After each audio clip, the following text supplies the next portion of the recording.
Hello neighbors, it's Brad here at eTrailer, and today we're taking a look at installing the Curt 4-pole trailer wiring harness on a 2024 Hyundai Palisade.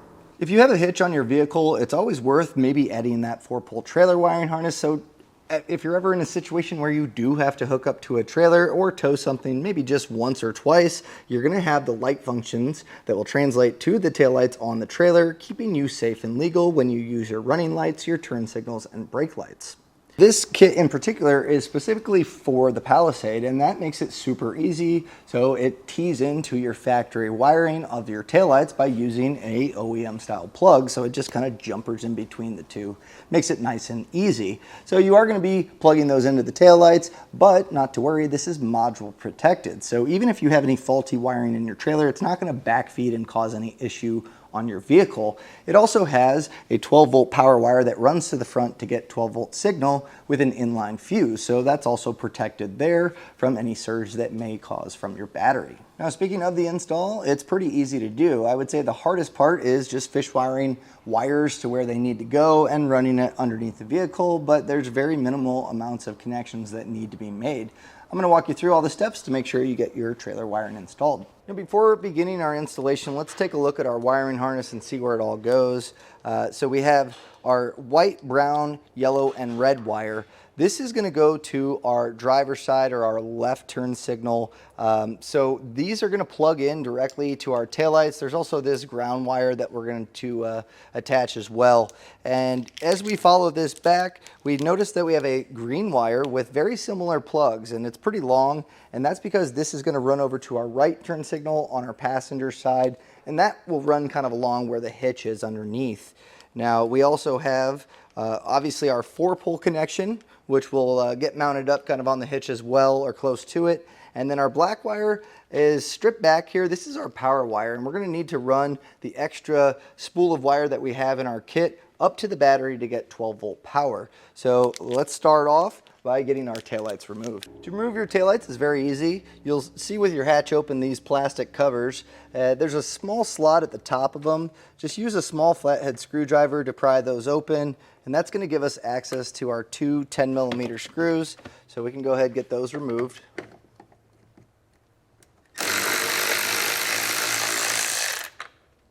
And then our taillight generally has alignment tabs that these kind of pop into. So if you kind of just pull straight back on this, that should pop it out. You can see this is where it slides in. You also have these two. So if it is fighting you, you can use a plastic trim tool. Just make sure you're not scratching your paint to pry along here, but this one came off fairly easily. This is going to give us access to the plug on the back of our taillight. So push that tab down and get this separated, and we'll set our taillight in the back just to stay safe. And we'll go ahead while we're here with those tools and get our other side popped out as well. Underneath on the driver's side, we have this plastic panel. We're going to get this taken out, and it's got a series of plastic push pins as well as some 14mm plastic nuts. And on plastic push pins, there's going to be slots here that you can use a trim panel tool like I have here, or even a flathead screwdriver to get these removed.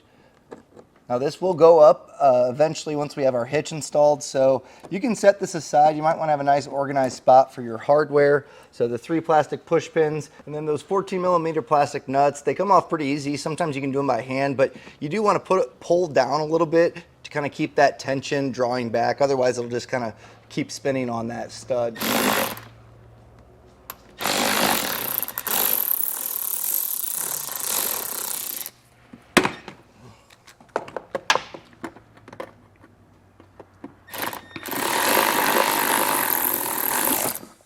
Now with our panel out of the way, that's going to allow us to pull up our wires to make our connection here. So there's a gap in between your fascia and the body of the vehicle that you can put something down to be able to tape those wires and pull it up. So I use an airline tube. You can use a string with a nut attached to it, or really anything that you're able to fire this down there. Main thing is you feed it all the way through, and that way you can tape those wires and make it a little bit easier. You probably can fish this up with your hands, but it's kind of tight back here. Now to keep these from catching as you pull it up, try to keep this as flat as possible. So I'm kind of separating my plugs, and then just tape this around enough to where it's going to hold that up as you pull it.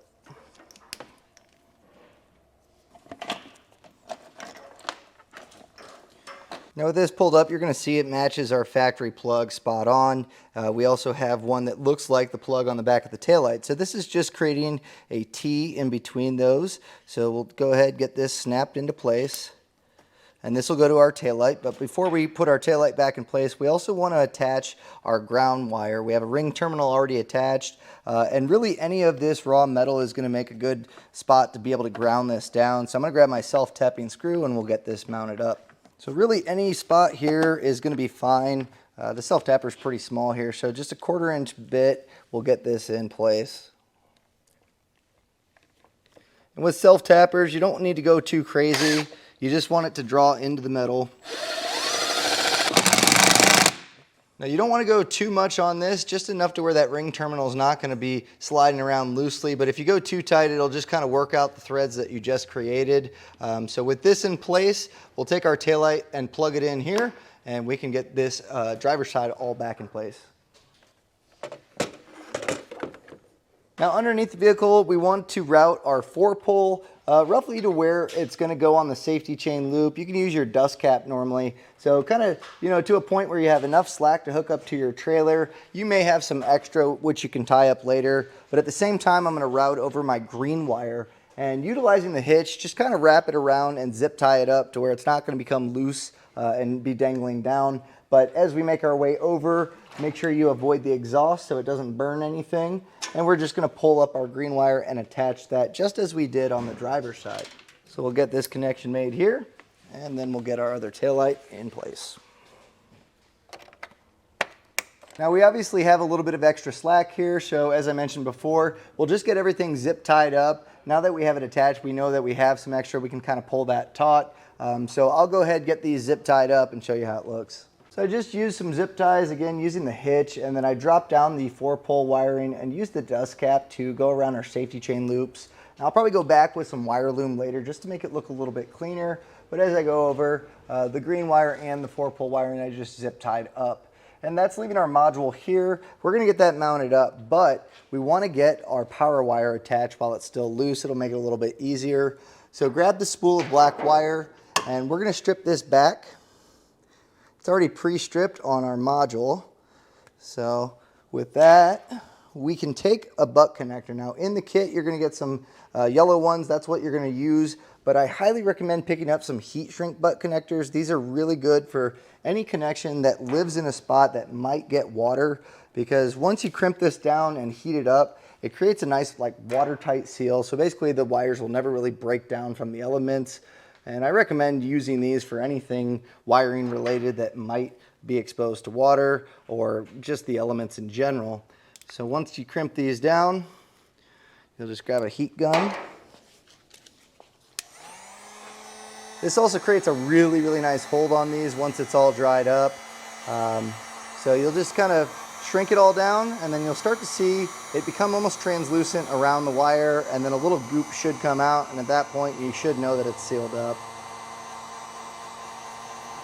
Now I went ahead and mounted up my module. I used the hole that's on here. You can use a self-tapper if you want. There's also double-sided tape that you can stick this on, but I always kind of err on the side that that sticky tape might not hold it. So putting some zip ties here on the factory wire loom I think is a great option. This is all going to be protected by that cover once we put it back. Now our power wire does have to run up to the engine bay, and I think this is the hardest part of the install, but I have found a way that makes it nice and easy. So the hard part is going to be just kind of routing this up over the rear cross member. It really comes down to making sure we're not hitting any parts that are moving or hot. So I kind of routed that up and over by our gas tank. And this whole path on the underbody panel is super easy. You're just going to have a series of 10mm bolts as well as some plastic 14mm screws, just like we kind of had on that plastic panel. And once you drop this down, you can just take that wire, drape it through here, and that's going to save you a long run. Now from that underbody panel, I just kind of poked this out. There's some factory wires here that go into a brace. And we're going to be doing a fish wire technique just like we did on the taillights. So I use my airline tube, just go close to where the battery is, which is on the driver's side, and pass this down. Again, really just trying to avoid anything that's moving hot. But this is a pretty open firewall area that you can pass this through. So I'll tape up our wire, and then we can head up and pull it up and make that connection. So we'll pull up all of our extra wire. And we're going to be attaching this to a fuse holder, and that way it's going to be fuse protected. So what I like to do is attach our ring terminal to our fuse holder, and this is really going to gauge exactly where we can cut the wire so there's not a ton of excess here. Now with this, you're just going to slide this on that pre-stripped area and crimp this down.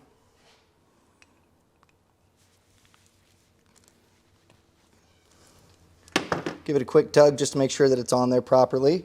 And then we're going to get access to our positive terminal here. And it looks like we have a 10 millimeter nut on a stud. So we'll go ahead, get that removed, and place our ring terminal on.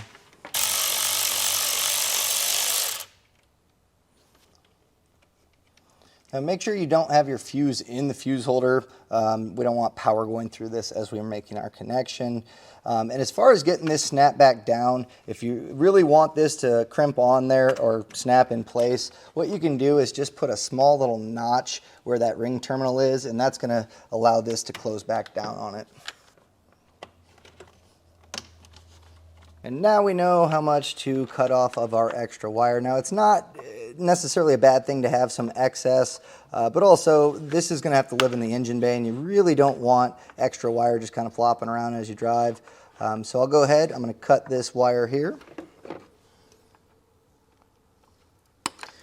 And then again, we're going to be using the heat shrink butt connector to make this connection. So again, it does come into play. You might want to pick some of those up. So with this attached, we'll go ahead and take our fuse that's included with our kit and put this in place. And we've officially installed our 4-pole wiring, but we need to test to make sure that it works before hooking up to a trailer and hitting the road. Now to test our 4-pole wiring, we're going to be using a 4-pole tester, and this is to simulate hooking up to a trailer. It's going to give us all the light functions as we run through on the vehicle. So starting with our running lights, we'll then go to our left turn signal, our right turn signal, and then finally our brakes. Now that we know that everything's working properly, all that's left to do is mount this up to your hitch. If you want, you can put some wire loom just to kind of clean this up, get any zip ties trimmed, and your underbody panel put back in place, and then you're ready to start using your 4-pole trailer wiring. And that was a look and installation of the Curt 4-pole trailer wiring harness on a 2024 Hyundai Palisade.